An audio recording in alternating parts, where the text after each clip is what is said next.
Nous devons vivre une vie de séparation et nous conserver purs de toute habitude, de tout parent, voisin et ami mondain. Nous sommes un peuple acquis, un peuple céleste, et non un peuple mondain. Lorsque les gens vous rendent visite, ils doivent savoir que c'est une maison de Dieu et non une maison mondaine.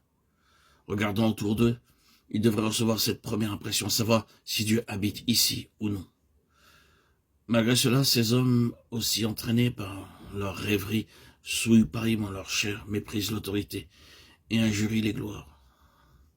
Ce sont des taches dans vos agapes, faisant impunément bonne chère, se repaissant eux-mêmes. Ce sont des nuées sans eau poussées par les vents, des arbres d'automne sans fruits, 2 fois morts, déracinés. Pour vous, bien-aimés, vous édifiant vous-même sur votre très sainte foi et priant par le Saint-Esprit. Sauvez-en d'autres en les arrachant du feu. Et pour d'autres encore, ayez une pitié mêlée de crainte, haïssant jusqu'à la tunique souillée par la chair. Jude 8, 12, 20, 23.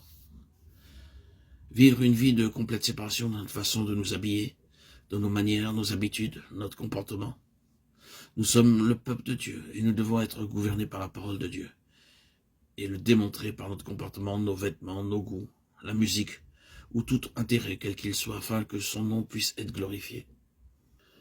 Un jour, un enfant vint vers moi pour me demander de l'argent. Je dis, pourquoi veux-tu de l'argent? Il répondit, je veux aller au cinéma. D'accord, prie pour l'argent, lui dis-je. Il dit alors, mais pouvons-nous prier pour une chose que nous savons être mauvaise?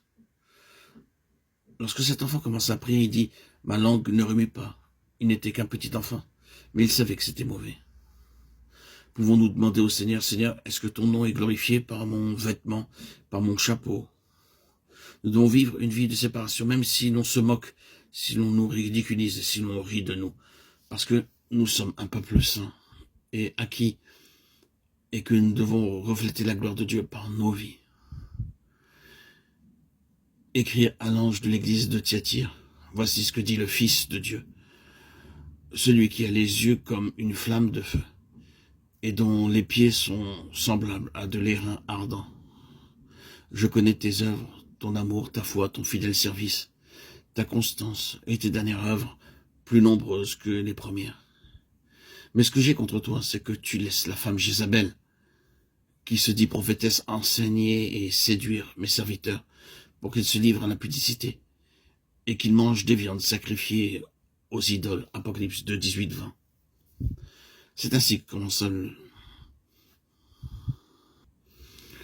le culte de nombreuses religions et traditions chrétiennes. Ils commencèrent à adorer la croix, et graduellement ils introduisirent beaucoup d'images dans leur église, puis commencèrent à les adorer. Toutes ces coutumes païennes doivent être balayées. Beaucoup de chrétiens, plutôt que d'obéir à la parole de Dieu, ont introduit dans leur église toutes sortes de pratiques. C'est la raison pour laquelle il y a tant de stérilité.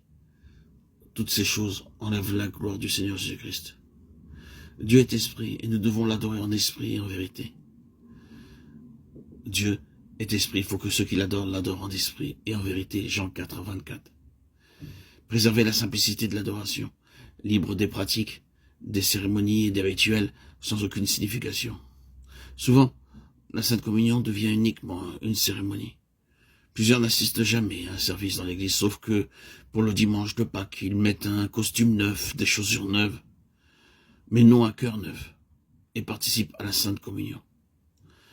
Ce sont des fumeurs, des ivrognes, des adultères, et même des pasteurs qui donnent la Sainte Communion et qui fument. Nous devons adorer Dieu en esprit et en vérité. Alors seulement nous serons qualifiés pour notre part dans l'héritage céleste que Dieu prépare. Priez en esprit, veillez en esprit, adorez en esprit.